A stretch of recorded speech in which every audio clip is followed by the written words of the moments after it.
கன்னியாகுமரி மாவட்ட காவல்துறை சார்பாக காவல் ஏஐ எனப்படும் automatic traffic violation detection system என்ற ஏஐ கேமரா 10 இடங்களில் நிறுவப்பட்டுள்ளது. இதன் முக்கிய நோக்கம் நம்ம விபத்தில்லா கன்னியாகுமரி மாவட்டம் என்ற இலக்கினை நோக்கி பல்வேறு திட்டங்களை செயல்படுத்தி வருகிறோம். அதில் ஒரு முக்கிய நோக்கமாக இன்று காவல் ஏஐ என்ற ஏஐ கேமரா நிறுவப்பட்டுள்ளது. இதன் மூலமாக பாத்தீங்கன்னா எந்த ஹெல்மெட் போடாதவங்க யாரெல்லாம் டிராபிக் வயலேஷன் பண்றாங்களோ அவங்கள எளிதா நம்ம அடையாளம் காணப்பட்டு அவங்களுக்கு மேல அந்த வயலேஷன்ஸ் நம்ம ஃபைல் பண்ண முடியும். 2 மாதங்களுக்கு முன் பாத்தீங்கன்னா நம்ம போத்தீஸ் ஜங்ஷன்ல இந்த போல இந்த ஏஐ கேமரா வச்சோம். அது வச்ச பிறகு இது வரைக்கும் தோராயமா 4800 கேசஸ் நம்ம ஃபைல் பண்ணிருக்கோம். அது மட்டும் இல்லாம பொதுமக்களிடையே ஹெல்மெட் போடுற பழக்கம் இன்க்ரீஸ் ஆயிருக்கு. சோ எங்களோட நோக்கம் காவல்துறையோட நோக்கம் ஃபைன் போடணும் இல்ல இம்போஸ் பண்ணணும் அதெல்லாம் எங்களோட நோக்கம் கிடையாது. எங்களோட நோக்கம் பொதுமக்கள் அனைவருமே ஹெல்மெட் போடணும். கண்டிப்பா ஹெல்மெட்ன்றது ஒரு உயிர்காக்கும் கருவி. ஏன் பாத்தீங்கன்னா நம்ம கன்னியாகுமரி மாவட்டத்தில் வருடந்தோறும் ஒரு 300க்கும் மேற்பட்ட சாலை விபத்துகள்ல பலியாகிறாங்க. பட் அதில் பாத்தீங்கன்னா 70% பேர் பாத்தீங்கன்னா ஹெல்மெட் போடாம தான் உயிரிழப்பு ஏற்படுது.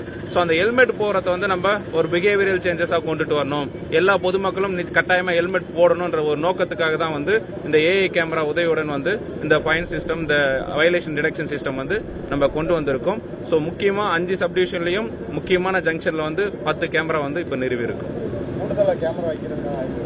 இது ஃபர்ஸ்ட் கட்டம் சொன்ன 2வது கட்டம் 3வது கட்டத்தில் அதுக்கடுத்து எந்தெந்த ஏரியாஸ்ல அதிகமா இது போல வயலேஷன்ஸ் இருக்கோ அது போல ஹாட்ஸ்பாட் ஏரியாஸ் ஐடென்டிஃபை பண்ணி அந்த இடத்துலயும் 2வது கட்டமா கண்டிப்பா நம்ம இந்த ஏஐ கேமராஸ் நிறுவப்படும். கனிம வளங்களை தமிழ்நாட்டில இருந்து கேரளாவுக்கு கொண்டு போவது அரசு தடை இருக்கு.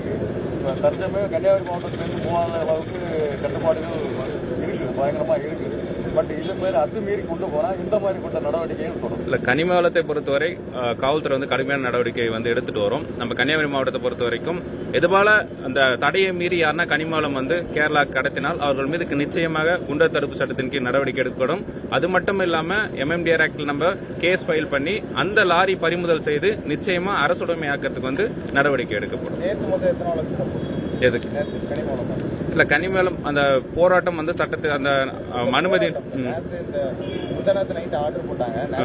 இல்ல நேத்துல நம்ம லாரிஸ் பொதுவாகவே கடந்த 4 மாதமா கேரளாக்கு எந்த லாரிஸும் போறது கிடையாது. நம்ம கன்னியாகுமரி மாவட்டத்தை பொறுத்த வரைக்கும் நம்ம பார்டர்ல டிஸ்ட்ரிக்ட் பார்டர்ல 4 செக் போஸ்ட் இருக்கு, ஸ்டேட்ல 25 செக் போஸ்ட் இருக்கு. அந்த 25 செக் போஸ்ட்லயும் நம்ம 24/7 போலீஸ் போட்டு தீவிரமா கண்காணிச்சுட்டு வரோம். அதனால எந்த விதமான வயலேஷன்ஸும் நடக்கிறதுக்கு இல்ல. அப்படி தடையை மீறி ஒரு லாரி போச்சுன்னா கண்டிப்பா அதை பறிமுதல் செய்து நிச்சயமா அதுல கடத்துவர் மீது குண்டர் தடுப்பு சட்டத்தின் கீழ் நடவடிக்கை எடுக்கப்படும்.